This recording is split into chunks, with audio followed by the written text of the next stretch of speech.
Bonjour tout le monde. Je suis Magali Hull, je suis chercheuse au CELAT depuis quelques années et également professeure au département de sociologie de l'UQAM. Donc, je suis très heureuse d'animer aujourd'hui cette table ronde. Cette table ronde, en fait, est une des tables rondes, une des 4 tables rondes qui est organisée par le Centre pour son colloque annuel. Elle est, comme les 3 autres, en marge d'une grande actualité estivale de plusieurs de ses membres. Aujourd'hui, en fait, il s'agit d'une exposition, l'exposition Écran Total, qui est co-commissariée par 3 chercheuses du CELAT, Katharina Niemeyer, Carole Lévesque et donc moi. Et on est aussi soutenu et aidé par Amandine Alessandra de l'école de design et Marine Baudrillard. Donc l'exposition Écran Total s'ouvrira le 19 mai prochain au centre de design de l'UQAM. Elle fait dialoguer la pensée et les photographies du philosophe célèbre Jean Baudrillard sur les images et sur le virtuel, avec des propositions d'artistes et de designers du numérique.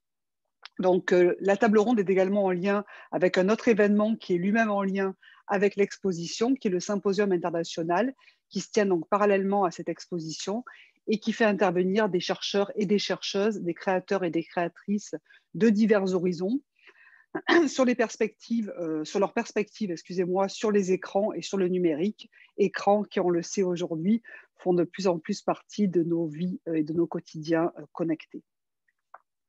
Donc cet après-midi, nous allons avoir l'occasion de partager avec un public plus large les réflexions que l'on mène au CELAT autour de la question du numérique, autour des pratiques sociales et culturelles aux prises de leur numérisation accélérée.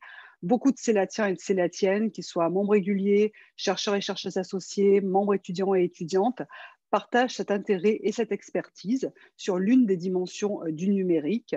Donc l'objectif, c'est vraiment de vous proposer une réflexion qui est commune, mais aussi différentielle selon les appartenances disciplinaires, selon les points de vue aussi qu'on a, qui sera appuyée de cas et d'exemples sur l'influence du numérique, sur la recherche et sur la recherche-création aujourd'hui. Donc le titre de la table ronde, c'était « Que fait le numérique à nos savoirs et à nos pratiques ?» Donc, que fait le numérique à nos pratiques en recherche, à nos pratiques en recherche-création? Quelle influence ont ces outils, ces interfaces, ces plateformes sur la manière dont on élabore nos dispositifs méthodologiques, mais aussi sur la manière dont on construit nos savoirs disciplinaires? Comme chercheur et comme chercheuse, comme créateur et comme créatrice, qu'est-ce que ça implique aussi dans nos positionnements en recherche, aussi bien du point de vue de nos connaissances situées, c'est-à-dire nos implications personnelles, notre rapport aux environnements numériques, par rapport à l'accessibilité aussi, qui pose question par rapport au numérique, mais aussi par rapport à nos parcours et par rapport à nos projections en recherche ou en recherche-création. Donc, avant de lancer la discussion, je vais rapidement présenter nos invités. Donc, ils sont tous célatiens et célatiennes. Ça, vous l'avez compris maintenant. Donc, je vais commencer par Mouloud Boukala, qui est le plus proche de moi en ce moment, juste en dessous de mon écran. Donc, Mouloud Boukala donc, est professeur à l'École des médias de l'UQAM.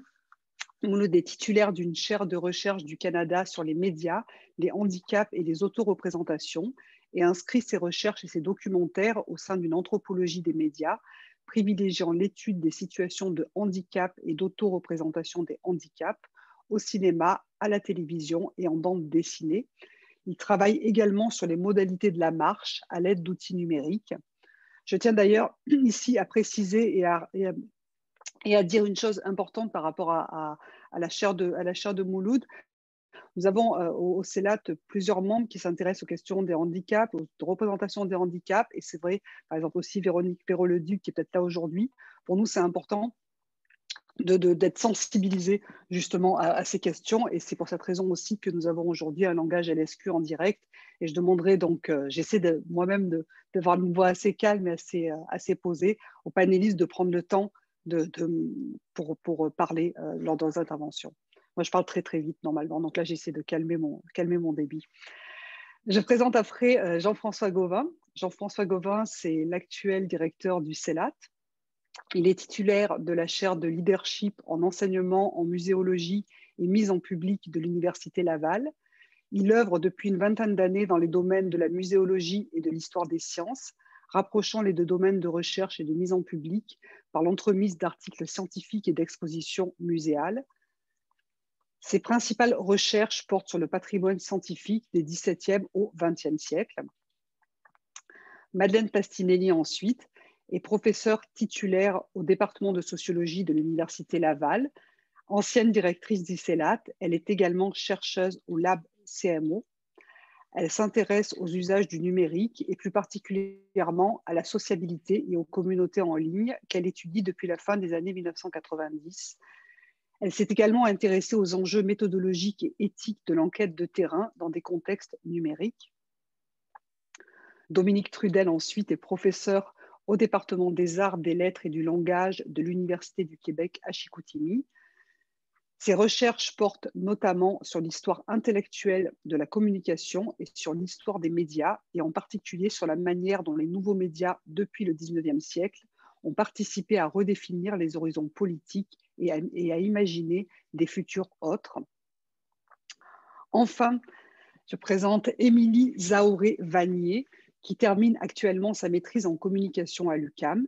Ses intérêts de recherche touchent principalement les représentations culturelles et médiatiques des femmes, les réseaux sociaux numériques et les approches sémiotiques en communication. Elle évolue également à titre de rédactrice, recherchiste et créatrice de contenu depuis 2011. Donc, si tu veux bien, Émilie, je vais commencer directement par toi, puisque tu es la dernière personne que j'ai présentée. Et je vais te poser la première question que j'ai posée, en fait, auquel tout le monde va répondre, à laquelle tout le monde va répondre. Donc, la première question, c'est de savoir, en fait, quelle place occupe le numérique dans tes recherches et comment est-ce que tu l'abordes. Donc, si tu veux me dire quelques mots. Alors, je dirais la question du numérique est assez centrale dans mes recherches. J'ai l'impression, en fait, que dans mon parcours à la maîtrise, j'ai travaillé, en fait, sur la jonction de 3 axes qui étaient les représentations culturelles et médiatiques des femmes, le thème du fitness et du sport, puis les réseaux sociaux numériques. Donc, dans le cadre de mon mémoire, je me suis concentrée sur, en fait, la représentation de soi par les femmes sur le réseau social Instagram dans le thème du fitness. Donc, ça m'a en fait amené à me pencher sur le selfie, donc la mobilisation de l'image et du texte dans la performance de soi. Puis, je crois que j'ai débuté mon parcours avec disons, l'idée d'avoir une observation très externe. Donc, au début, j'étais très centrée sur les contenus, les traces médiatiques. Puis, au fur et à mesure, j'ai beaucoup intégré la question des pratiques en ligne et des usages. Je crois que ça a vraiment bonifié mon travail. J'ai également développé un très grand intérêt pour la question du quotidien et des récits de l'ordinaire, que j'aime appeler. Puisque dans les études sur les réseaux sociaux numériques comme Instagram, on a une attention particulière sur les micro-célébrités, si on pense aux influenceurs, par exemple, ou aux usages des vedettes également, ou les usages des artistes qui vont utiliser des plateformes comme Instagram à titre de tribune, de vitrine. Mais j'ai un intérêt particulier pour les kidam, pour les personnes qui ne vont pas s'identifier en tant que telles comme des créateurs et créatrices de contenu. Donc ça, c'est une approche qui s'est ajoutée dans mon parcours. Merci beaucoup, Émilie. Je pense que ça ferait bien le lien avec Madeleine, si tu veux continuer, Madeleine. Oui, alors j'essaie de ne pas parler trop vite. Je travaille depuis plus de 20 ans sur la manière dont le numérique transforme la sociabilité. Je m'intéresse en fait plus spécialement aux nouvelles formes de liens sociaux qui sont nées du numérique. Donc, le numérique, évidemment, est complètement au centre de mes travaux, puis ça, c'est vrai depuis ma thèse. Mais au plan de mes démarches, de ma façon de travailler comme chercheur, en fait, je dirais que j'ai beaucoup lutté et que je lutte toujours pour ne pas que le numérique transforme la façon dont je fais de la recherche. On avait l'idée il y a 20 ans que le contexte du cyberespace, de l'Internet, c'était si radicalement nouveau et différent de tout ce qu'on connaissait, puis tout ce qu'on connaissait il y a 20 ans, on s'était mis à appeler ça le réel. C'était assez amusant. On avait l'idée que c'était tellement nouveau et différent qu'il fallait, comme chercheur, on aurait dû tout faire autrement. Et moi, en fait, au contraire, j'ai fait le pari, et c'est le pari que je tiens depuis 20 ans, qu'il ne fallait pas se faire transformer par le numérique pour être capable de voir au-delà de la technique ou de voir à travers elle. Et donc, alors qu'on préconisait le renouvellement des manières de faire de la recherche, moi, je me suis obstinée à pratiquer une sociologie ou une ethnographie aussi classique que possible avec des outils classiques. En fait, je peux juste finir sur ce positionnement. En fait, pour moi, le risque avec le numérique dans notre travail comme chercheur, c'est toujours de s'enthousiasmer de la profusion de données et de penser que parce qu'on a des masses de données et qu'on en a beaucoup, on comprend mieux les choses ou qu'on comprend quelque chose. Hein. Classiquement, pour la recherche, les données, ça a toujours été rare, précieux, ça a toujours coûté cher de produire des données. Avec le numérique, la situation est complètement inverse. Les données sont déjà là, on en a beaucoup, elles sont en plus déjà numérisées. Et en fait, dans mon approche, j'insiste beaucoup sur la question ou le problème qui est notre capacité de faire sens des données. Comme chercheur, il y a un problème qui est d'abord, il faut produire puis avoir des données, mais il y a faire sens des données qu'on a. Hein. On peut évidemment processer 600 millions de publications Twitter, analyser l'univers sémantique, le langage utilisé pour finalement découvrir, il y a une équipe à Harvard qui avait fait ça il y a quelques années, que globalement, les gens sont plutôt de bonne humeur le vendredi après-midi et plutôt maussade le lundi matin. Mais c'est pas sûr qu'une fois qu'on a compris ça en analysant 600 millions de tweets, on ait appris quelque chose de nouveau. Finalement, en fin de compte, moi, la conclusion à laquelle je suis arrivée, puis ce qui est toujours structurant de mon travail, c'est que pour trouver des réponses au genre de questions qui m'intéressent, pour être capable de faire sens des données, ben, en fin de compte, j'en viens au constat que je dois pratiquer la recherche d'une manière aussi classique que possible, et puis comme chercheur, finalement, ne pas me faire changer par le numérique. Et donc, de ce point de vue-là, ben, je travaille que sur le numérique et que sur comment dire, la façon dont le numérique transforme les liens sociaux, mais avec une approche des bannières de fer qui sont quasiment anti-numériques. Merci beaucoup, Madeleine. C'est fascinant de t'entendre en parler, surtout après 20 ans d'expertise sur la question et de dire finalement le plus intéressant et le plus important, la manière dont je l'aborde en tout cas, c'est avec des outils classiques. Ça nous apprend aussi beaucoup. Mouloud, est-ce que tu veux continuer, présenter ton approche? Moi, je vais présenter mon approche qui diffère un peu de celle de Madeleine. Donc, moi, il y a trois axes autour de mes recherches. Il y a toute la question de l'autoreprésentation de certaines personnes grâce au numérique. Et là, avec Madeleine, on avait coordonné un numéro de la revue Anthropologie et Société qui portait sur la question de la reconnaissance et de la visibilité, des stratégies de quête, de lutte, grâce de certains groupes ou personnes au travers du numérique. Après, j'ai un deuxième axe qui porte sur la question des méthodes et des théories du numérique. Là, j'ai dirigé récemment un numéro avec Denis Cerclet de Parcours anthropologique. Et puis un troisième axe qui porte sur la question de la mort, les technologies numériques et la mort au travers de la revue Frontières. J'ai organisé un colloque avec Hélène Bourdelois et Gilles Labesca. Et donc, ce sont à peu près mes trois axes. Concrètement, moi, ce qui a changé par rapport au numérique, je ne fais pas le distinguo entre anthropologie du numérique, anthropologie sur le numérique. Là, je mets vraiment l'emphase sur les technologies numériques. Moi, c'est le rapport au terrain ethnographique. Comment il nous a été présenté, inculqué à l'époque avec les maîtres Malinowski et autres. Et puis moi, je me rends compte que progressivement, j'ai troqué le carnet de notes pour des oculomètres, pour des accéléromètres, pour des caméras numériques 360, pour des micros ambisoniques, pour des iPads.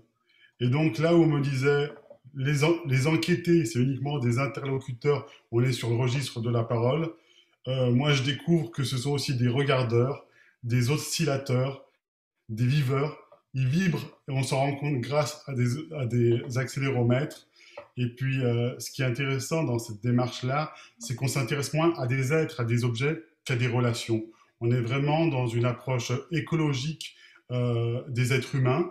Et puis, à la différence d'un chercheur qui arrive, qui observe depuis Sirius ou qui observe de loin, un peu comme dans un aquarium, moi j'arrive et j'appareille les participants avec des oculomètres, avec tout un outillage, et je leur demande de faire des choses.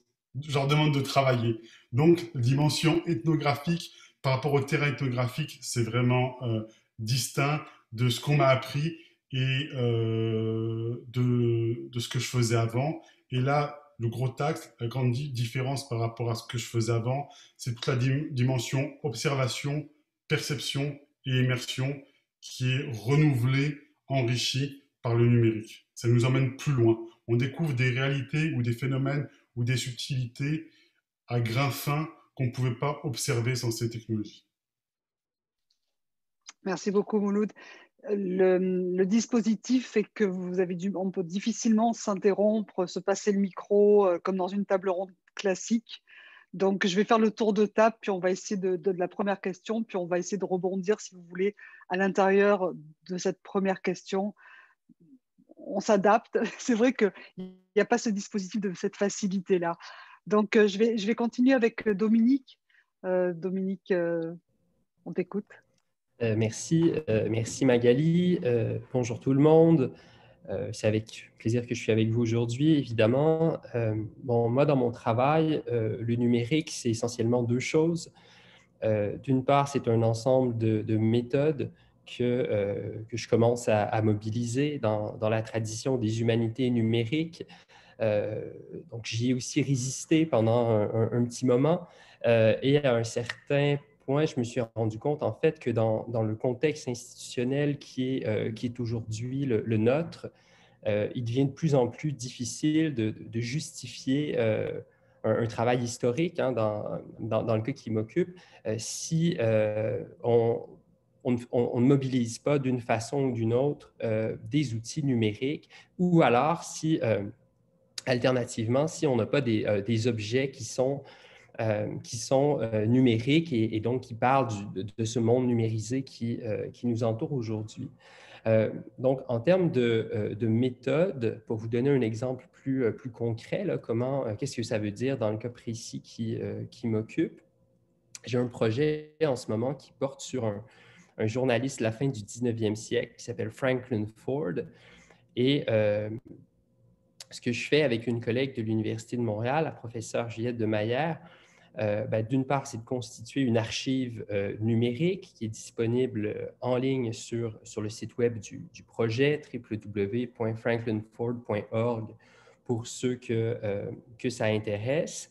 Et cette archive, elle est couplée à 3 bots, un bot Twitter, un bot Reddit et un chatbot qui permettent de faire différentes opérations. Et pour moi, c'est vraiment un dispositif méthodologique.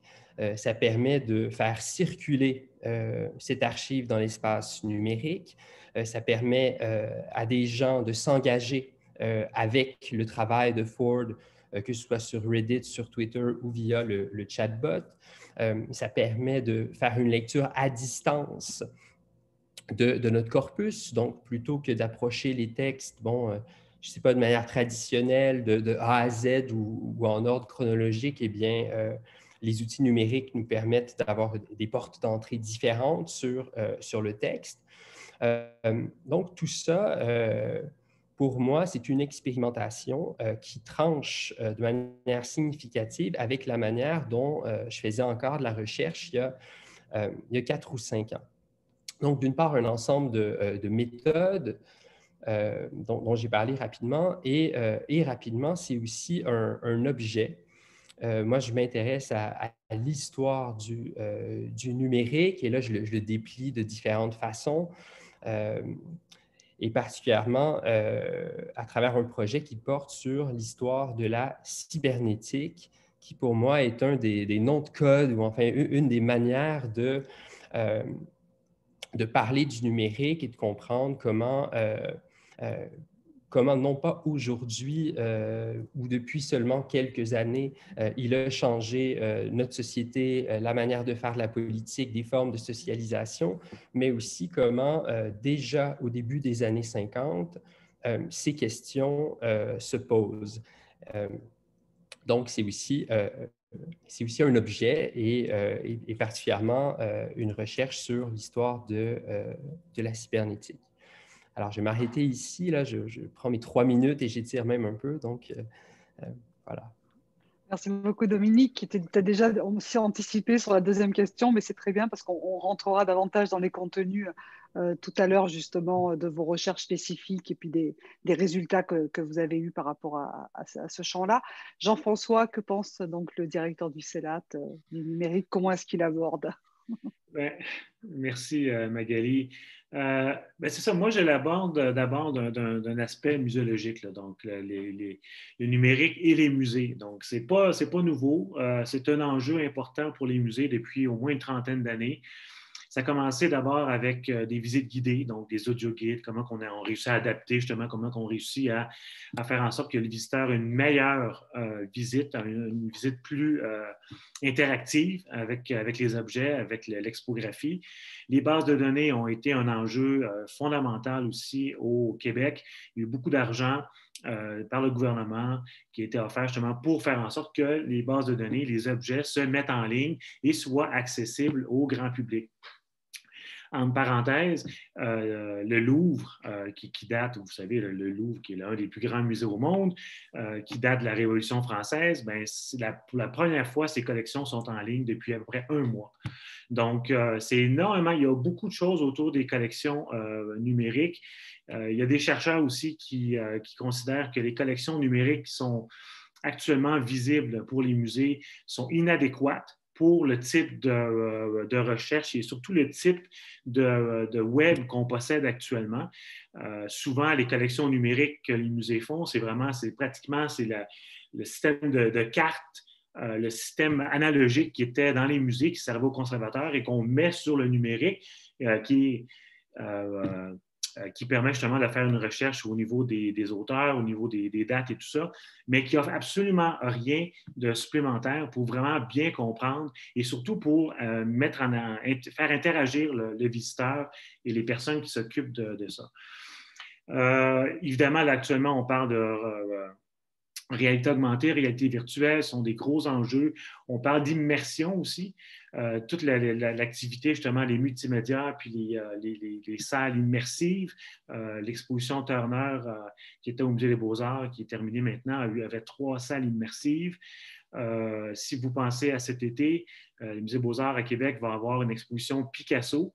Et en même temps, il va avoir Imagine Picasso. Donc, on va avoir d'un côté le musée qui va justement offrir les grandes toiles, ou en tout cas un certain nombre de toiles de Picasso qui viennent du musée Picasso. Donc, on a l'objet réel.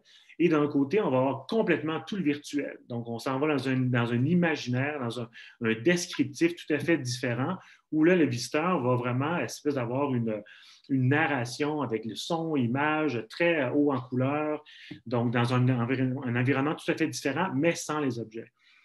Donc, pour moi, l'enjeu est important et on a toujours tendance à mettre justement, puis l'exemple actuellement avec Picasso, donc objet versus pixel. Pour moi, ce n'est pas ça. Moi, ce qui m'intéresse, c'est vraiment objet et pixel. Comment on peut faire le lien entre les deux. C'est ça, moi, qui m'intéresse énormément. Et c'est vers ça que j'essaie de tendre ma recherche, dont je vais décliner un peu plus tard avec les données numériques, qu'est-ce qu'on peut faire avec ça. Mais pour moi, c'est vraiment pas un ou l'autre, mais c'est un et l'autre. Et pour moi, les deux doivent être en même temps, doivent se servir, doivent s'aider, s'entraider pour justement faire en sorte qu'on a une meilleure visibilité de l'objet, une meilleure compréhension de l'objet. Bon, puis la COVID, on pourrait en parler énormément, mais pour les musées, vous savez, la COVID a complètement changé la façon de faire depuis 1 an des musées. Ça a eu un impact important, mais je pense qu'il y a des leçons à tirer de ça, que les musées vont en effet pas tout garder de la COVID, mais il y a beaucoup de choses, je pense, qui ont été faites durant la COVID qui vont se perpétuer une fois que tout ça va être terminé.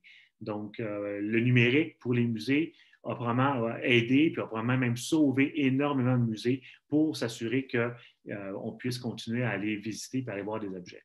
Mais bon, je vais arrêter là, puis on pourra en discuter davantage.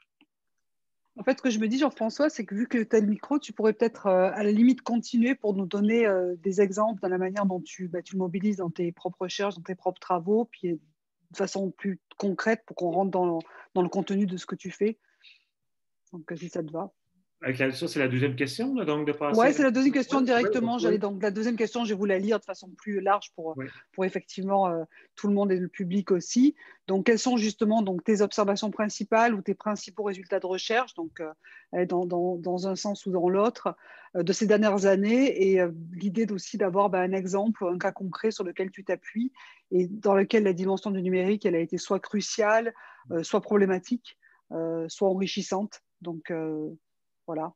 Moi, ce qui m'intéresse beaucoup, je ne suis pas encore un grand spécialiste, mais c'est des choses auxquelles je m'intéresse tranquillement par rapport au musée. Ce n'est pas autant la réalité augmentée, réalité virtuelle et tout ça. Moi, ce qui m'intéresse, ce sont les données. Donc, les données numériques, les données produites par les musées.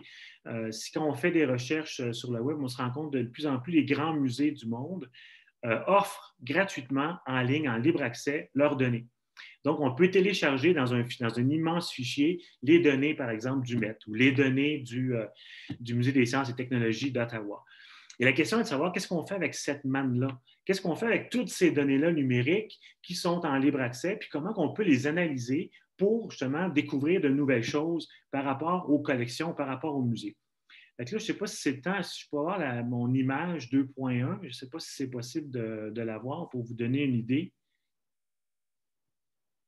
Magali, on ne t'entend pas, là. Oui, je m'étais mutée. Est-ce que toi, tu peux la partager? Est-ce que tu peux la partager? Je peux la trouver sur mon bureau. C'est ça, parce que moi, je suis sur un ordinateur qui me lâche en ce moment. Le partage pour les intervenants est désactivé. Ah, mes chers amis je pense à la technique, vous m'aidez? Oui, ça a été... C'est bon, tu es co-host, oui, Jean-François, c'est bon. Sauf que, malheureusement, je n'ai pas accès à mon bureau avec ça. Alors, ce qu'on va faire, c'est peut-être que Ola, d'ici quelques secondes, pourra la partager puisqu'elle l'a reçue aussi. Qui? Ola, je pense que tu vas pouvoir la partager puisque tu l'as reçue aussi. Juste une seconde, je vais la retrouver. Ah, bon. OK, merci beaucoup, Ola. Bon, OK, je suis désolé, parce que c'est ça va bien. Moi aussi. Ce que j'ai fait, c'est qu'il y a quelques années, avec des collègues de l'Université de Montréal, quand je travaillais à l'Université Harvard avec la collection d'instruments scientifiques, je me posais une question. Donc, tantôt, j'ai parlé rapidement de la base de données. On a créé, oui, ça c'est 1.1, il me faudrait 2.1, si possible. On a créé une base de données. Donc, quand je parlais des bases de données, pour s'assurer qu'on puisse mettre en ligne nos collections, que le monde puisse faire la recherche et tout ça. Mais comme je disais, c'est une base analogique qu'on a transformée en base numérique. Et je me disais, on fait une recherche, puis c'est une recherche par mots-clés. Super, merci beaucoup, excellent. Et c'est une recherche par mots-clés. Donc, si on fait une recherche télescope, bien, on va avoir, par exemple, une centaine de fiches qui ont le mot télescope, puis ça va nous donner une idée. Mais je me disais, oui, mais ça ne donne pas une bonne idée de la représentativité de la collection. C'est quoi notre collection à Harvard? Comment on peut la définir? Comment on peut voir les tendances, les grandes tendances? Donc, à partir d'à peu près 15 000 objets, on a réussi à faire cette courbe-là, finalement, avec nos données, où on voit très bien qu'avant 1870, la majorité des objets qui sont dans la collection viennent d'Europe. Puis ensuite, on voit justement la grande montée des objets qui viennent des États-Unis. Donc, avec une simple courbe comme ça, bon, évidemment, quand on travaille dans une collection pendant plusieurs années, on le sait, ça, ce n'est pas un problème. Mais pour un visiteur qui ne connaît pas la collection, qui ne connaît pas l'historique de la collection, des images comme ça sont frappantes et ça permet en effet de bien situer la collection et de voir en effet que, bien évidemment, la collection, surtout si on regarde avant 1800, là, donc 80% des objets, ben, ils viennent d'Europe et surtout d'Angleterre. Et c'est normal, c'est une colonie américaine. Donc, et ils n'ont pas l'expertise, ils n'ont pas la technologie pour faire ces choses-là. Et ça, tout ça, ça finit par monter avec le 19e. Ce qui m'a le plus frappé, par contre, c'est le point d'inflexion en 1870. J'ai fait un article plus tard. Et c'est à ce moment-là vraiment qu'à l'Université Harvard, surtout pour les collections d'instruments scientifiques, où on décide qu'on arrête d'acheter des objets en Europe et qu'on décide de les fabriquer soit sur place à l'université ou qu'on les fasse, on les achète ou on donne des brevets à des compagnies américaines pour les faire faire. Donc, la recherche que j'ai faite plus tard est venue comme corroborer cette image-là. Si je peux avoir l'image 2.2, c'est pour vous donner une idée aussi de la même façon. J'essaie maintenant de faire une analyse comme ça avec l'herbier Louis-Marie, qui est à l'Université Laval. Donc, l'herbier Louis-Marie, qui est un herbier historique qui date aussi du séminaire de Québec, qui a presque 800 000 spécimens à l'intérieur. Et il y a une base de données. Donc, il y a une base de données qui est en ligne à l'herbier Louis-Marie à l'Université Laval. Et encore une fois, c'est assez complexe. On peut faire des recherches, on peut marquer justement Louis-Marie, on peut marquer des types de plantes, puis on va avoir justement des données qui vont sortir. Mais on n'a pas une vision d'ensemble de la même façon qu'on pourrait l'avoir si on fait une recherche, puis si on a une autre façon de visualiser les données. Donc là, la base de données qui est en ligne, à peu près 150, 160 000 spécimens sur les 800 000 qui sont dans l'espace, dans la collection. Et ce que j'ai fait, donc, j'ai téléchargé les données et ce qu'on voit ici, c'est une carte du Québec qui donne une idée. Donc, plus c'est rouge, plus il y a de spécimens qui ont été collectionnés dans cette région-là. Donc, on voit très bien, en effet, où les chercheurs ont été chercher leurs spécimens qui se retrouvent maintenant dans la base de données ou dans l'herbier Louis-Marie. De la même façon, pour quelqu'un qui ne s'y connaît pas, avoir une carte comme celle-là, ça permet d'avoir une bien meilleure idée. Et c'est ce genre d'informations-là qu'on ne retrouve pas dans une base de données traditionnelle si on va juste chercher justement un nom de plante ou un nom de collectionneur ou même juste une région du Québec ou quoi que ce soit. Donc, pour moi, les recherches se font avec des données. Puis bon, Madeleine est plus spécialiste que moi par rapport à ça. Mais les données, pour moi, c'est des données de collection et l'idée, c'est de savoir qu'est-ce qu'on fait avec ces collections, avec ces données-là, comment on peut les analyser, les visualiser pour faire en sorte qu'on a une meilleure idée de la collection en tant que telle muséale et pour aller chercher des nouvelles aussi questions par rapport à ça. Et je pense que c'est ça l'intérêt des données, c'est de pouvoir voir différemment une collection et ça nous permet de poser des questions différentes à ces objets-là par rapport à leurs origines, par rapport à l'importance, par rapport à ce qu'elles peuvent nous donner. Il y a un problème de nettoyage de données dans les bases de données. Souvent, celles que j'ai été chargées, par exemple, au Musée des Beaux-Arts à Québec ou à Ottawa, au Musée des Sciences et Technologies, les données sont incomplètes, sont souvent fragmentaires, il y a souvent des blancs. Et donc, il y a un gros problème. Ça fait un gros nettoyage et ça demande beaucoup de temps, beaucoup d'efforts. Mais ça, il faut qu'on ait ça. Comme je disais, Louis-Marie, sur 800 000 spécimens, bien, en ligne, il y en a 160 000 où on peut faire des analyses de données. Donc, il y a encore beaucoup de travail à faire par rapport à ça. Je m'arrête là. Merci beaucoup, Jean-François. C'est vraiment très intéressant. Madeleine, toi, tu travailles sur les communautés en ligne. Comment tu travailles justement toutes ces données-là? Ce n'est pas tout à fait les mêmes types de données. Non, ce n'est pas du tout le même type de données parce que, comme je disais, je travaille vraiment avec une approche très classique, finalement, d'ethnographie ou d'enquête en sociologie. Depuis quelques années, en fait, je travaille avec une approche comparative pour étudier l'évolution dans le temps, dans la longue durée, de certaines communautés en ligne, de certains mondes, ce que j'appelle les mondes socio-numériques. Là, je ne veux pas entrer dans la discussion conceptuelle, mais au besoin, peut-être qu'on pourrait y revenir tout à l'heure. Et en fait, ce que j'observe et ce que je constate, donc en mettant côte à côte plusieurs cas de communautés ou de mondes socio-numériques que j'ai pu observer sur une période de 15 à 20 ans, en fin de compte, c'est que les communautés en question qui m'intéressent sont passées d'un dispositif à l'autre, d'une plateforme à l'autre. Il y a eu des changements au plan des techniques ou des dispositifs utilisés. Mais finalement, en fait, les liens perdurent dans le temps, mais pas seulement les liens entre les individus, c'est-à-dire les collectifs. Les mêmes personnes avec les mêmes rapports, le même genre de dynamique sont passées d'une plateforme à l'autre. Aujourd'hui, la communauté en ligne que j'avais étudiée pour ma thèse, qui était sur Internet, Relais de Chat, se retrouve dans un groupe Facebook. Je compare ce cas-là avec un autre cas qui est le monde social numérique des couturières qui étaient là, sur d'autres types de plateformes il y a une vingtaine d'années, qui aujourd'hui se retrouvent principalement sur Facebook et sur Instagram.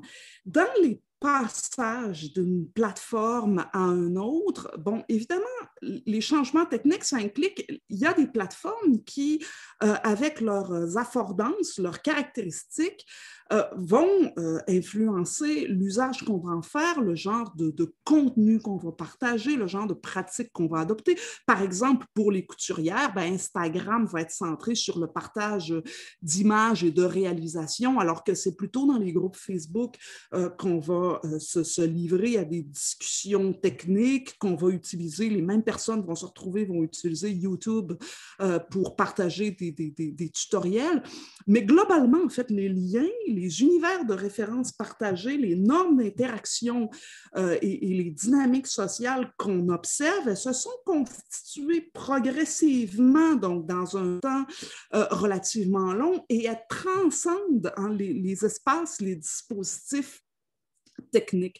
En fin de compte, ce que je constate, c'est que contrairement à ce qu'on a longtemps cru ou imaginé de ce qui caractériserait le monde social numérique, le numérique, en fait, ancre les liens dans la durée et dans un temps assez long, en tout cas certainement plus long que dans le monde pré-numérique. Hein. Pour prendre une autre illustration de ça, si vous êtes sur Facebook, et probablement que la majorité des gens qui sont là y sont, vous êtes forcément en lien avec des gens avec qui, n'eût été du numérique et de Facebook, vous ne seriez plus en lien aujourd'hui.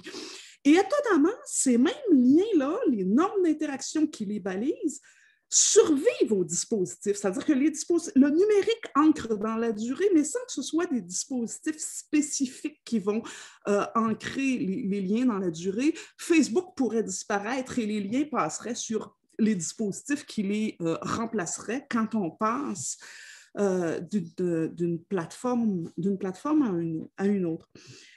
Peut-être un autre constat important sur lequel j'arrive, en fait, sur lequel je suis en train de travailler, ça peut sembler banal, enfin, pour moi, ça ne l'était pas a priori, peut-être ça l'est moins qu'il y semble, je ne sais pas, peut-être que c'est banal, c'est que finalement, le cœur de la vie sociale des communautés en ligne, ce qui les fait tenir ensemble au quotidien, c'est un désir de reconnaissance qui donne lieu à des pratiques dans lesquelles les gens vont performer constamment, de manière continue au quotidien, leur appartenance à une communauté ou à un monde social numérique, en fait, c'est-à-dire qu'ils vont, à longueur de journée, manifester aux autres, et pas à n'importe quels autres, c'est-à-dire plus exactement à ceux qu'ils ne connaissent pas déjà, aux observateurs invisibles, aux nouveaux venus, qu'ils en sont,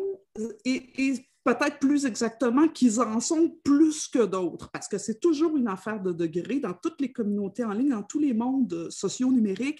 Il y a toujours des gens qui étaient là avant soi, des gens qui jouent un rôle plus central, qui occupent une place plus importante, qui sont finalement plus légitimes que soi. Et finalement, le quotidien des communautés en ligne, ça consiste autant à performer le groupe, c'est-à-dire à montrer aux autres qu'on en est, qu'en même temps, à faire exister la frontière du collectif, c'est-à-dire à exclure, à manifester aux uns et aux autres qu'ils n'en sont pas ou qu'ils n'en sont pas autant que soi ou qu'ils ne sont pas aussi légitimes que soi et que, ben, du coup, ils ont comme intérêt à se tenir à leur place, à ne pas emmener trop large. Ce qui fait tenir la communauté en ligne, finalement, c'est cette espèce de perpétuelle négociation des places, qui en est, qui n'en est pas, qui en est plus que qui se joue autant à travers le recours à des inside jokes, des running gags, des références au passé, la question de qui était là avant qui, elle est toujours fondamentale, qu'à travers l'affirmation de savoir.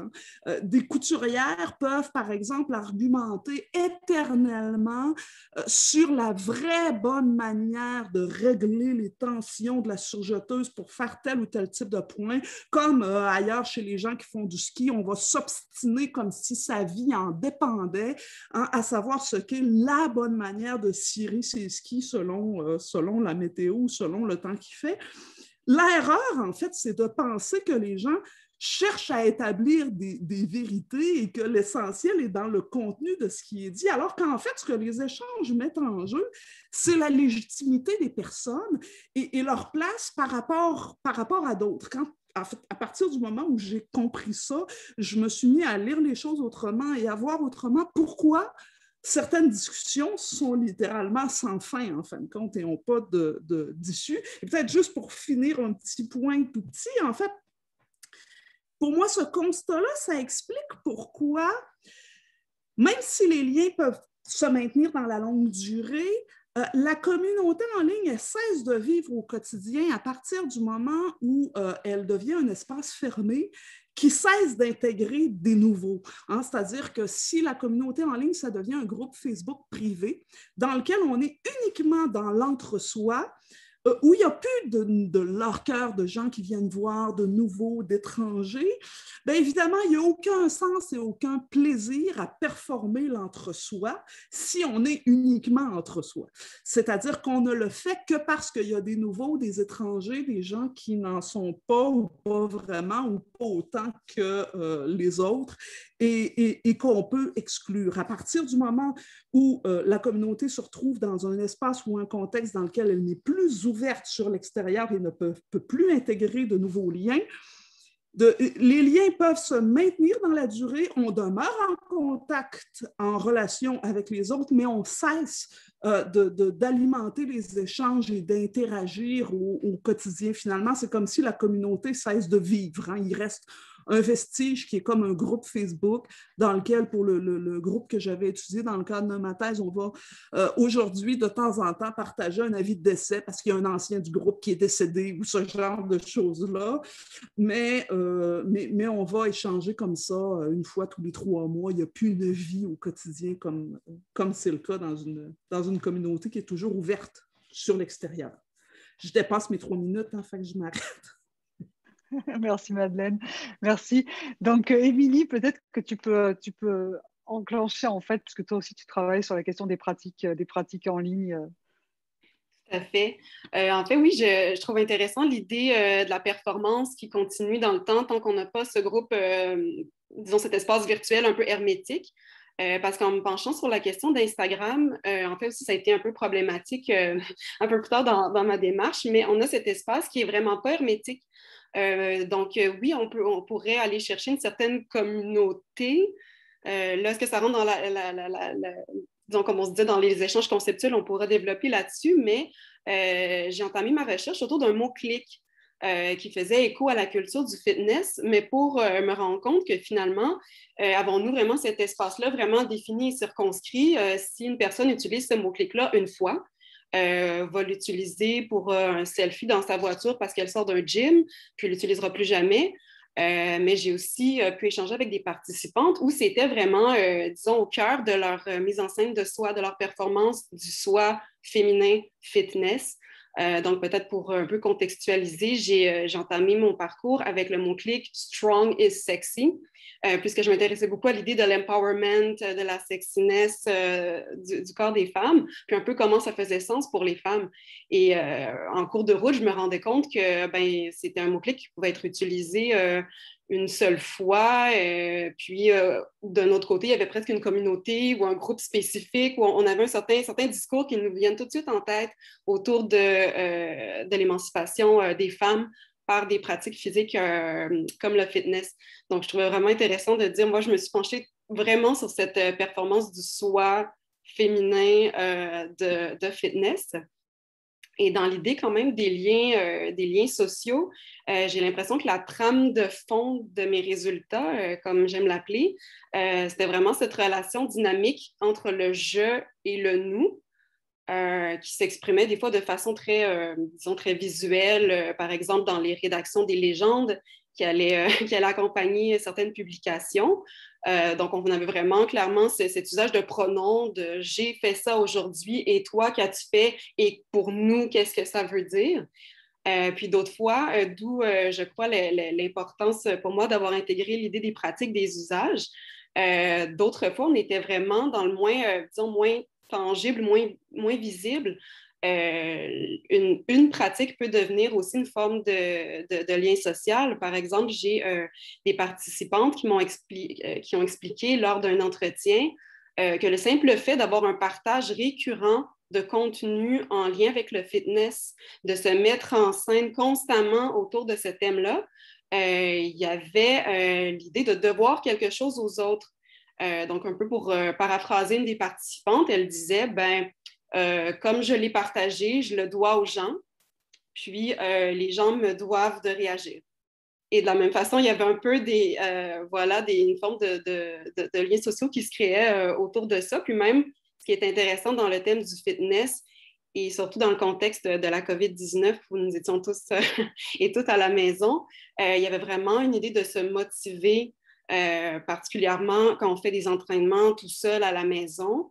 Puis c'était même des pratiques qui étaient observées avant chez les femmes qui faisaient des entraînements en salle, seules. Donc, il y avait vraiment l'idée, contrairement à des femmes qui faisaient des cours de groupe, des choses comme ça, il y avait l'idée d'aller recréer ce sentiment d'appartenance de communauté quand cette pratique physique, on l'a fait finalement très seule. Puis, en fait, je rebondis un peu sur, ça fait longtemps, mais sur notre question de départ, c'est sûr que pour moi, le numérique a aussi, à ce moment-là, beaucoup modifié mes grilles d'observation et mes grilles d'analyse, au sens où comment, à ce moment-là, on va performer le soi, performer le fitness, performer la féminité aussi. Donc, j'ai vraiment dû faire j'ai voulu à la base prendre un modèle un peu plus traditionnel, mais j'ai dû le modifier pour vraiment intégrer toute la question du rapport image-texte, les mots-clics qui vont avoir un décalage avec finalement ce qu'on voit dans la photo, puis toute la performativité du langage qui va être mobilisé dans des mots-clics. Donc, j'avais vraiment cette idée-là du genou qui était toujours là, puis qui prenait différentes formes finalement. Merci beaucoup, Émilie. Je vais, Mouloud, te poser une question qui est légèrement déviée parce que le fait que Émilie travaille sur le fitness et le fait que tu sois peut-être le seul chercheur créateur de la table me fait penser au film, au court documentaire que tu as fait justement autour d'étudiants en situation de handicap et du sport. Donc, est-ce que tu pourrais nous en dire un mot maintenant avant de répondre à la question générale? Parce que j'y voyais vraiment un lien. Donc ouais, j'avais fait une série de documentaires avec des étudiants en situation de handicap de l'UQAM. Et puis l'idée, c'était de ne pas partir du handicap. Je voulais pas faire une illustration audiovisuelle du handicap, mais partir de leur passion. Donc ça pouvait être la musique. On suivait Isabelle Boisvert dans le court-métrage Évasion, qui allait voir un concert de Pierre Lapointe. Et puis, il y avait un autre étudiant qui, lui, était passionné de course. Et on se rend compte au fur et à mesure qu'il est atteint de schizophrénie et qui courait pour la santé mentale. Et ce qui était intéressant dans ces travaux, c'est que à travers des vécus personnels, tu rentrais, tu voyais des enjeux structurels par rapport évasion, par rapport à la mobilité des personnes à mobilité réduite. Le principal discours, c'était durant l'hiver, je suis encabané, je dois prendre des transports adaptés et je suis enfermé. Donc, il y avait cette dimension-là. À l'époque, en 2014, il y avait 7 stations sur 68 qui étaient accessibles et toutes sur une seule même ligne à Montréal. Et puis, dans l'autre court-métrage, Distance, discipline, détermination, on voyait que Jean Théagène, ce jeune étudiant, s'en était sorti, c'était remis, c'était rétabli grâce à la course à pied, et non seulement lui-même, mais il avait parti un groupe de course Au début, ils étaient 6 et à la fin, ils étaient 60. Et ils voulaient courir le marathon de New York. Et cette dimension-là était assez intéressante. Et dans les deux cas, dans les deux films, il y avait cette dimension de mobilité qui était assez prégnante et assez forte. Mais si je porte un regard critique par rapport à ces films, c'est que c'était deux exemples incroyables, ces deux personnages. Et il y a énormément d'étudiants qui décrochent. Et on s'intéresse toujours au lien social, le lien, on met en scène le lien, on filme le lien, mais il y a énormément de choses qui se délient et qui sont pas pris, qui échappent ou qui intéressent peu les chercheurs ou les médias également. Merci Mouloud d'avoir interagi sur cette question-là. Et donc, par rapport à tes résultats actuels, parce que c'est vrai que ça, c'était quelque chose qui était plus ancien, mais moi, j'avais beaucoup apprécié tes deux films, justement, qu'on avait vus dans le cadre du CELAT. Comment aujourd'hui, donc, justement, la question du numérique influence tes résultats de recherche? Est-ce que tu peux nous parler de quelque chose de concret que tu fais actuellement? Je pourrais dissocier ça entre recherche classique et recherche création, si tu veux. Ouais, super. Dans la recherche plutôt classique, je mène des recherches avec des recherches collaboratives où il y a une co-construction des savoirs avec des personnes capacitées et des personnes en situation de handicap. Où là, il y a eu deux grands terrains, la marche et ce que j'appelle maintenant le roulé. C'est encore autre chose. La marche en ville, on a pu arriver à des choses. Et donc, j'appareille des personnes avec des oculomètres qui permettent d'enregistrer leur regard, leur perception oculaire. Donc, ce qui est intéressant, c'est que, à l'inverse du savoir expert, maintenant, c'est un savoir expert. Et puis, je prends énormément en compte le point de vue des premiers intéressés, leur savoir expérientiel et leur perception. Donc, ça, c'est hyper important. Si on remonte dans l'histoire de l'anthropologie, à l'époque, vous n'aviez pas l'enregistreur numérique. Donc, vous aviez un chercheur qui prenait des notes. Après, il y a eu l'enregistreur numérique. On a entendu la voix des interlocuteurs. Et là, il y aurait une sorte de... Je pourrais définir l'oculomètre comme un magnétophone visuel. On arrive à avoir le point de vue des concernés, des personnes concernées. Donc, dans un premier temps, j'ai dû me familiariser avec cet appareil-là. J'ai dû déconstruire ce que j'avais appris en études cinématographiques sur le point de vue subjectif, qui est quelque chose de totalement construit et qui n'a rien à voir avec sur la manière dont fonctionne notre regard, sous forme de fixation. Notre regard n'arrête pas de fixer des points et d'effectuer des saccades oculaires et de passer à d'autres points. Donc, concrètement, dans la marche en ville, comment tu négocies des prises de décision pour traverser une route, et ainsi de suite. On s'est rendu compte, en termes de résultats, que en fonction de ta familiarité du quartier, du coin, la rue à traverser, tu avais nettement moins de fixation, de saccades oculaires pour quelque chose que tu connaissais. Et tu traverses à l'écoute, à lui. Ça, c'était intéressant comme résultat. On a fait ces recherches à Beyrouth. On s'est rendu compte qu'il y avait des habitudes de marche culturelles. Les Européens restaient sur le trottoir parce que c'est sécuritaire. Et les Libanais ne font pas le distinguo entre trottoir et chaussée. Et ce qui est fort, c'est qu'on fait des recherches avec des personnes à mobilité réduite en France et puis au Québec, et là on retrouve la même chose. Dès que le trottoir est obstrué, on n'hésite pas, on roule sur la route et puis on roule à contresens pour voir les véhicules. Donc il y a énormément de techniques qui sont élaborées à ce niveau-là. Ce qui a été intéressant dans ces recherches, c'est la perception du corps en acte, la question du toucher du regard pour apprécier les espaces, pour les négocier. J'ai pu comprendre tous les travaux de Gibson sur l'écologie visuelle grâce à cette technologie-là. Et puis, l'autre point qui était intéressant également par rapport à ces travaux-là, et là, on va progressivement basculer sur la création, c'est qu'on a fait également des tests dans le milieu muséal. Comment une personne perçoit une œuvre d'art, comment elle rentre dans une œuvre d'art, comment elle la parcourt, ainsi de suite. et comment elle la parcourt avec un audio guide. On s'est rendu compte que l'audio guide fige l'entrée dans l'œuvre d'art. Parce qu'elle impose en général elle impose d'observer l'œuvre d'art depuis l'extérieur et de la contempler en entier. Et ce qui est intéressant dans l'audio guide, comme ils sont faits de manière générale, c'est assez généraliste ce que je dis, mais dans l'audio guide, on vous donne des éléments qui relèvent d'un ancrage relais sur la période que vivait l'auteur, le peintre, ainsi de suite, les différents courants, alors qu'on doit regarder l'œuvre d'art. Et après, on nous pointe certains éléments. Donc, il y a tout le regard qui papillonne, on ne sait pas où, et puis qui se fixe sur la pomme en haut à droite, qui est présentée dans... Et donc, il y a ce papillonnement-là, et donc l'œuvre des audioguides, comme ils sont construits, avec du relais, de l'ancrage, du relais, de l'ancrage, ne permettent pas une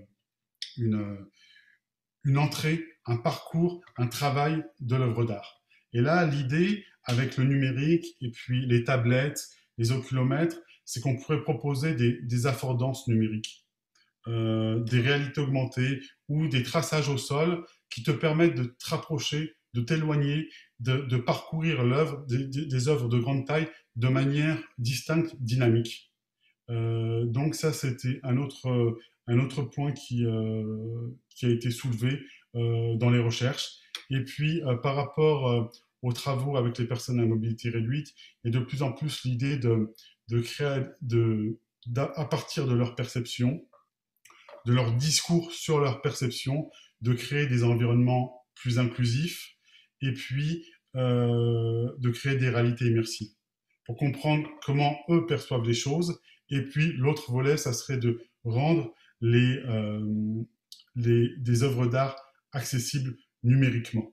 Donc il y aurait ces deux dimensions-là. Et avec Véro, je ne sais pas si elle est là aujourd'hui, avec Véro Leduc et puis moi, on cherche à outiller ces différents éléments, notamment pour rendre certaines réalités, notamment à la LSQ qui nous est présentée en 2D, mais qui est une langue en 3D, grâce à une vitrine holographique qui permettrait de rendre la tridimensionnalité de la langue des signes québécoise et des autres langues de signes.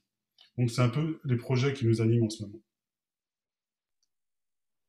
Merci beaucoup Mouloud. Ce qui est intéressant dans vos trois à Madeleine, Émilie et Mouloud, c'est que vos démarches sont des démarches, malgré vos différences disciplinaires d'anthropologue, malgré tout. Il y a la question du terrain, il y a ces enjeux qui sont présents. Et Dominique, comme Jean-François, vous êtes davantage dans des approches, on va dire, d'historien de la muséologie et muséologue pour Jean-François. Dominique, toi, histoire des médias, historien des médias. Tout à l'heure, tu as commencé à nous parler et tu nous as donné le goût de savoir la suite d'un projet en histoire médiatique. Est-ce que tu nous en parlerais maintenant ou est-ce que tu nous en dirais un mot? Oui, je veux bien vous en parler maintenant et rapidement, hein, je le promets.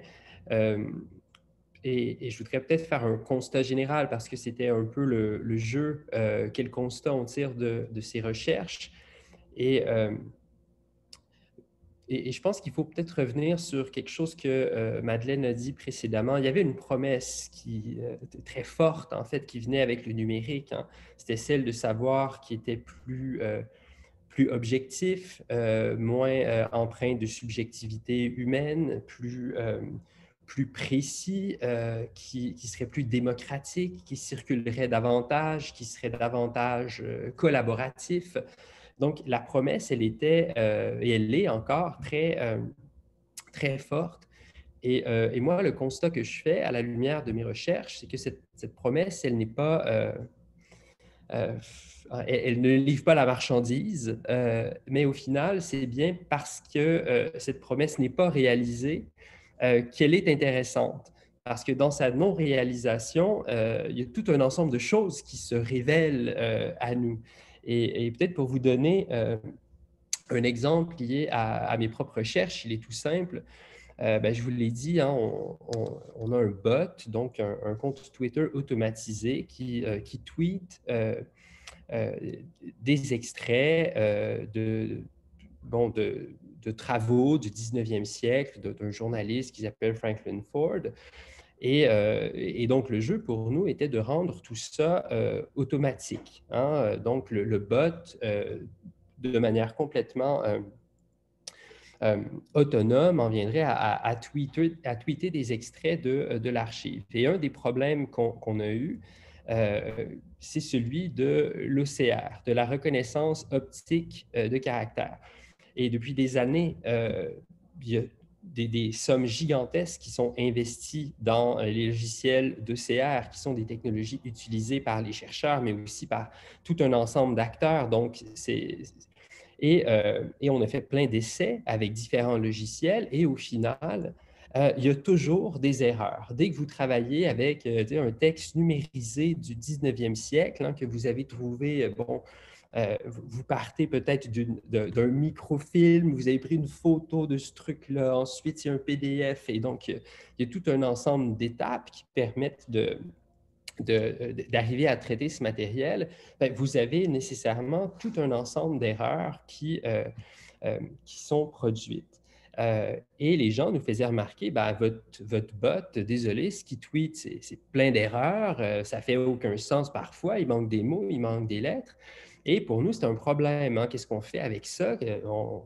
Et on a essayé plein de solutions. Et à un certain moment, on s'est dit, il faut garder les erreurs. Pourquoi? Parce que les erreurs témoignent de choses qui sont intéressantes.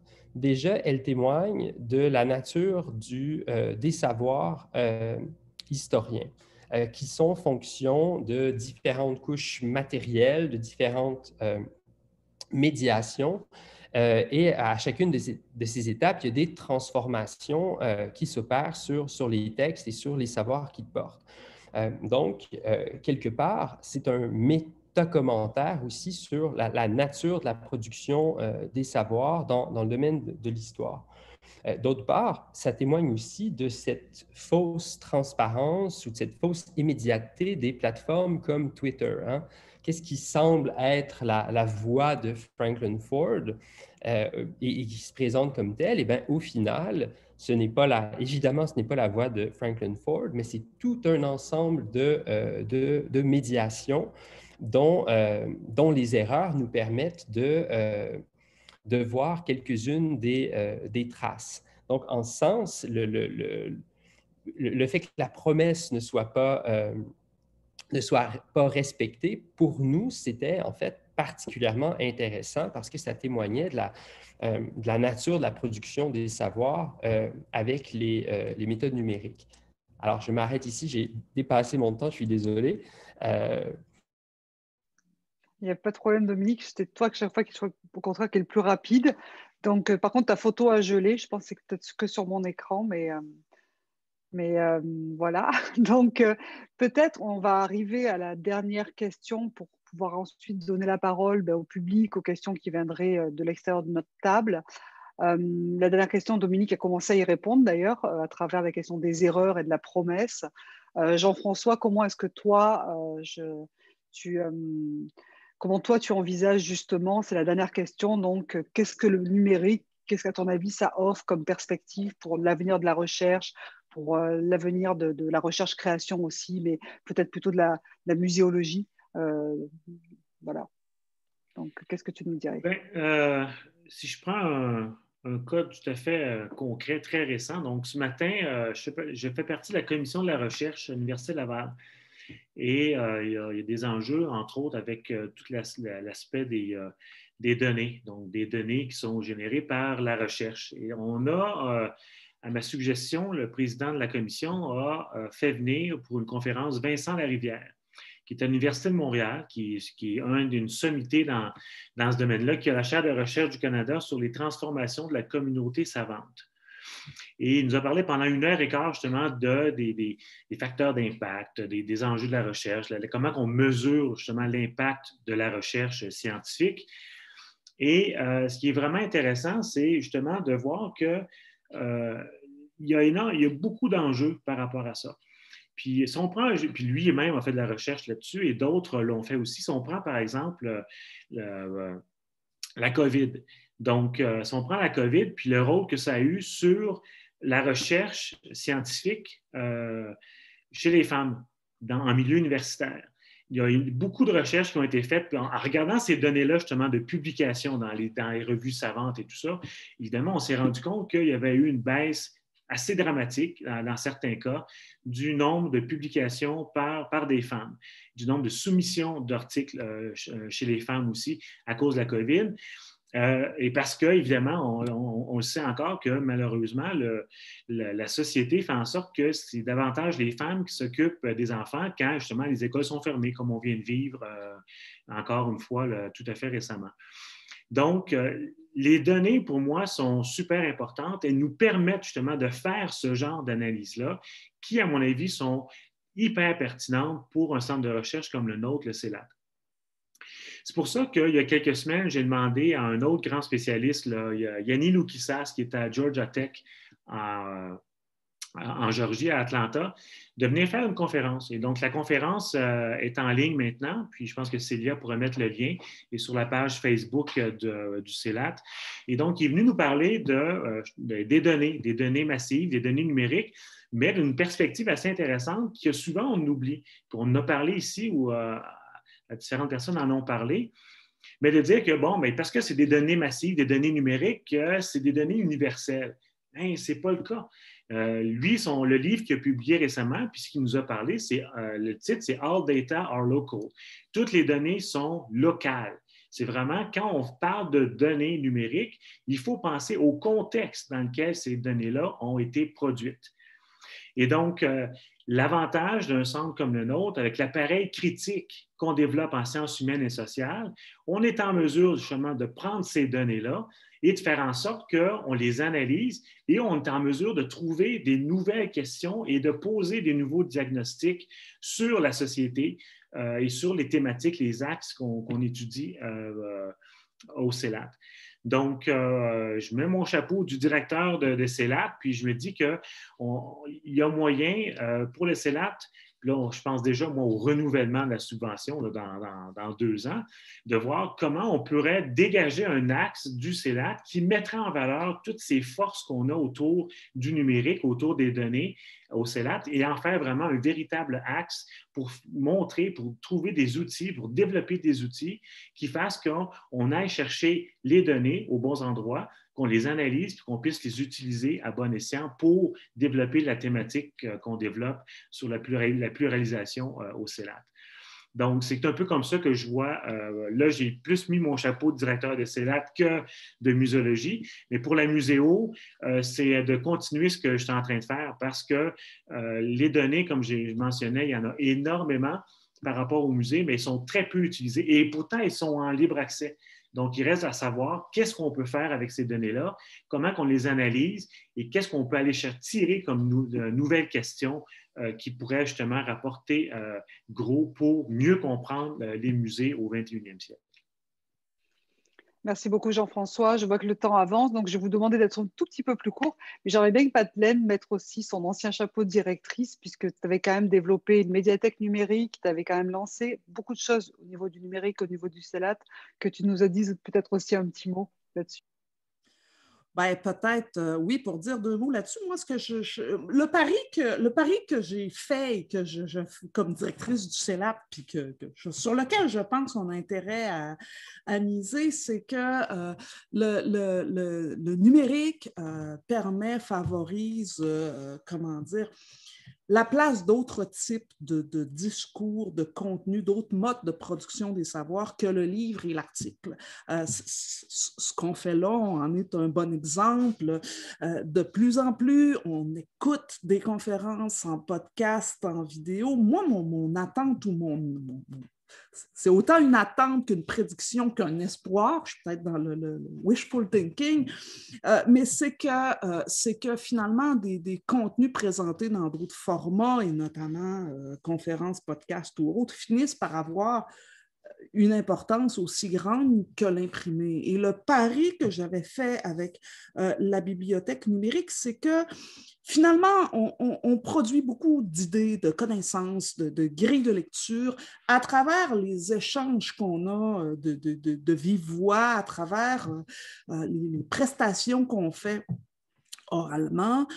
Il y a plus aucune raison. C'était vrai avant la COVID. Hein? On installait la caméra pour filmer les conférenciers. On disait on peut mettre la conférence en ligne. Si on était dans une salle de conférence au CELAT, on serait peut-être 14. À partir du moment où on est en ligne, on peut rejoindre beaucoup plus de monde. Et parfois, on fait des conférences, on va être 15, 18 dans la salle, mais après 6 mois, il y a un nombre de vues considérable sur les vidéos qu'on produit. Donc, mon pari, c'est qu'il faut exploiter le travail qu'on fait, comment dire, pour le matérialiser, le rendre accessible et le rendre utilisable. Et l'idée de la bibliothèque numérique, c'était ça, c'était de filmer, d'enregistrer de façon systématique les conférences qu'on présente en les organisant dans une bibliothèque, évidemment, avec un index thématique, de façon à ce que autant des étudiants, des chercheurs, le grand public que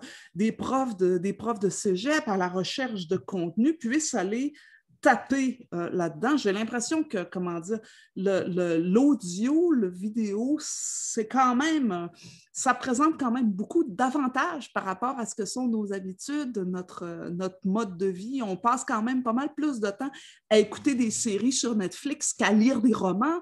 J'ai l'impression que notre rapport au savoir peut évoluer exactement de la même façon, mais il faut qu'on se donne une chance d'utiliser ces contenus-là. Très bien. Merci Madeleine. Mouloud, c'est quoi ton pari sur l'avenir du numérique dans la recherche à large? Je dirais c'est l'intelligence artificielle.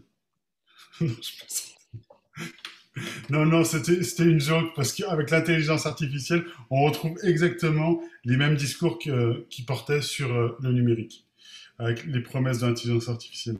Non, peut-être un point qui est important ici, c'est le rapport au paradigme indiciaire, au paradigme de la trace, dans lesquels certaines de nos disciplines ont été forgées. Et là, c'est la multiplication des traces. Comment faire des traces ou des données transactionnelles, comme vous les appelez, la multiplication de ces traces pour émettre des hypothèses et puis avancer avec toutes ces traces. Et puis donc là, ce qui est intéressant par rapport à ces traces-là, c'est le rapport entre micro et macro, entre quali et quanti. Et on arrive maintenant à, notamment avec la pandémie, là, c'est une des premières fois où on peut rendre compte aussi finement d'un phénomène aussi global, aussi large. Donc ça me semble vraiment important. Après, l'autre point, sur les données, comme l'a rappelé Jean-François, elles ne sont pas neutres, elles ne sont pas objectives, elles sont construites. Donc ça, c'est hyper important. Ça. Et là, je développe, moi, avec le comité Aviezer, des personnes en situation de handicap et puis des personnes alliées ou des chercheurs en situation de handicap, une base de données sur les représentations, sur les personnages, les productions médiatiques et auto-représentations médiatiques du handicap au Canada. Et on se rend compte qu'il est facile de vite créer des données qui soient capacitistes ou sexistes. Donc ça, c'était une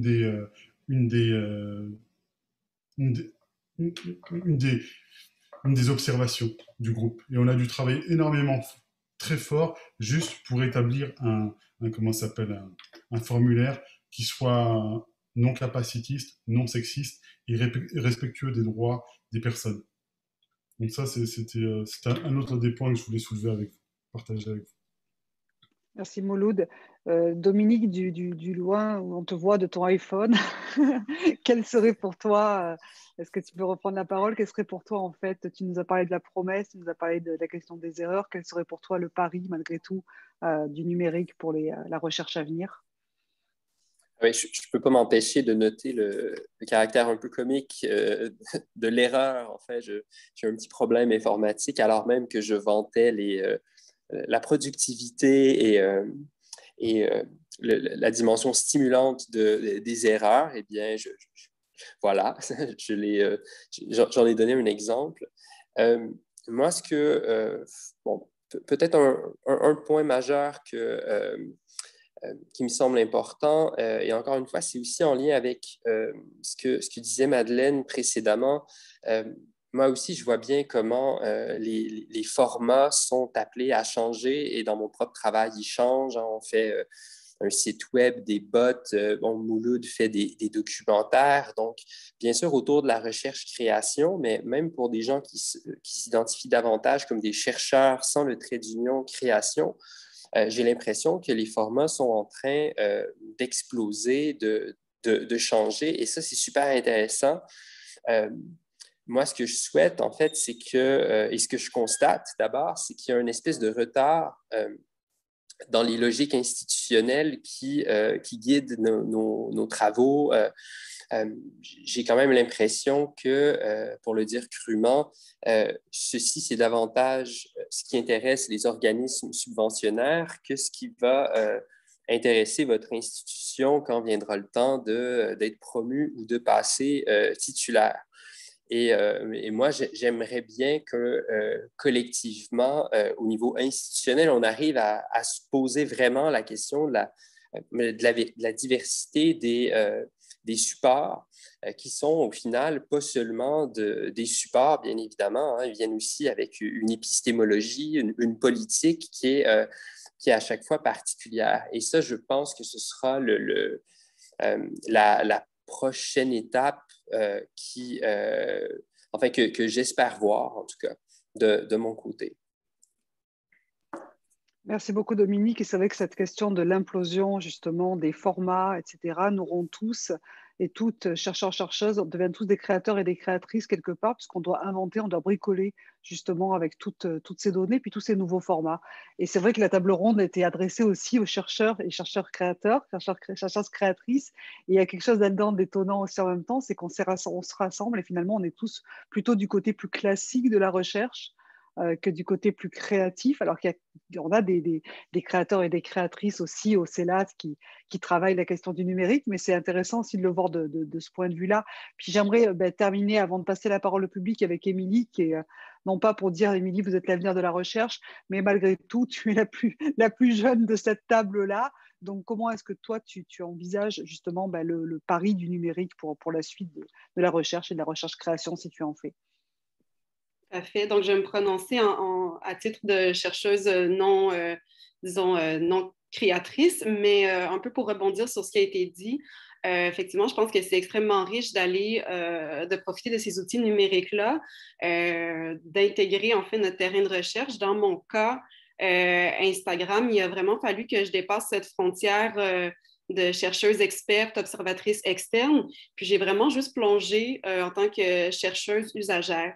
Puis je pense que ça a été très enrichissant, en fait, d'aller vraiment exposer ce que je faisais, d'aller vraiment performer, pour reprendre un peu ce qu'on disait, mon identité d'étudiante chercheuse, puis d'en faire un peu même incarner mon projet de recherche en partageant des contenus non seulement sur mon parcours, mais aussi sur les thèmes.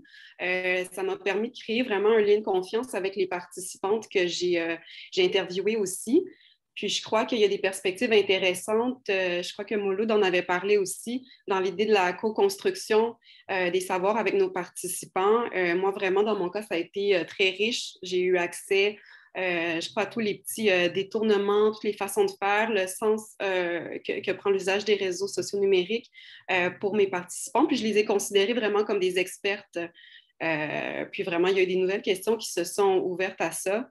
Donc oui, je crois que je rebondis un peu sur ce qui avait été dit, mais de vraiment, quand on s'intéresse au récit de soi, de l'ordinaire, j'ai l'impression qu'on a avantage un peu à se ramener un rapport un peu plus égalitaire. Puis je crois que les outils numériques, comme les réseaux sociaux numériques, peuvent nous permettre ça. Donc oui, puis c'est sûr, on en a discuté un peu au début de la question, mais l'idée de briser les frontières géographique, je crois que c'est assez riche là, également. L'exemple que je pourrais donner dans le cas de ma recherche, le fait d'avoir accès à des participantes en Europe au moment du premier confinement de la COVID-19. C'est intéressant de voir comment non seulement la culture du fitness qui m'intéressait pouvait prendre place dans différentes sociétés, mais aussi de voir dans des contextes sanitaires différents comment les pratiques allaient être modifiées en fonction de ça. Donc, oui, donc c'est de briser autant la frontière de l'écran, mais la frontière géographique, je crois que c'est très prometteur aussi. Merci beaucoup, Émilie. Briser la frontière de l'écran, c'est ce qu'on s'apprêtait à faire dans le cadre de l'exposition et du symposium qu'on mène avec Katharina et Carole Lévesque, Katharina Niemeyer. Donc, merci déjà à vous 5